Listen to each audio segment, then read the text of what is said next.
जी दोस्तों, एक बहुत अच्छी मज़ीद एक अपडेट सामने आई है जो आप लोगों के साथ मैंने ज़रूरी समझा कि शेयर करूं।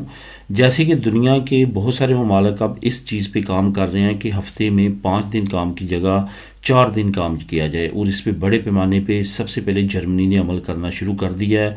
बाकी ममालिक भी इसमें कुछ परसेंटेज के साथ काम कर रहे हैं। स्पेन में भी काफ़ी कंपनीज़ को सिलेक्ट किया गया है जिनके लिए ये शर्त रखी गई है कि अगर वो इस पे अमल करेंगे तो हम उनको टैक्स में राहत देंगे, और काफ़ी बड़ी बड़ी मल्टीनेशनल और इंटरनेशनल कंपनीज इसमें पार्टिसिपेट कर रही हैं। लेकिन इसके साथ साथ एक और नया कानून इंट्रोड्यूस करवा दिया गया है। असल में हुकूमत का मेन टारगेट है कि से 37.5 घंटे जो है वो काम के लिए सिलेक्ट किए जाए हफ्ते में, और इस पे काम किया जाए। लेकिन क्योंकि अब डायरेक्ट हुकूमत 37.5 घंटे नहीं करना चाहती, 2024 में अभी 38.5 घंटे जो है वो काम करने की इजाज़त दी जाएगी। वर्कर्स को तनख्वाह उतनी ही रहेगी, जो कंपनी से तनख्वाह उतनी ही पे करेंगी, लेकिन जो वर्किंग आवर है उनके डिक्रीज़ कर दिए जाएंगे।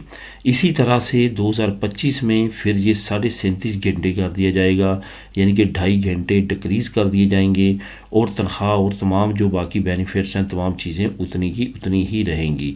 और स्पेन ने 2024 में ये स्टार्ट कर दिया है। अब बड़ी बड़ी कंपनीज़ के जो एम्प्लॉय हैं वो जो है वो 38.5 घंटे काम करेंगे। इसकी मज़ीद डिटेल आने वाले वक्त में आ जाएगी, कौन कौन से सेक्टर में ये फ़िलहाल इजाज़त होगी और कौन कौन सा सेक्टर जो है वो इसके लिए एलिजिबल होगा। नॉर्मल वर्कर्स तमाम के लिए ये वैसे कानून है, लेकिन आने वाले वक्त में मज़ीद इसकी अपडेट्स आ सकती हैं जो मैं आप लोगों के साथ शेयर करूँगा।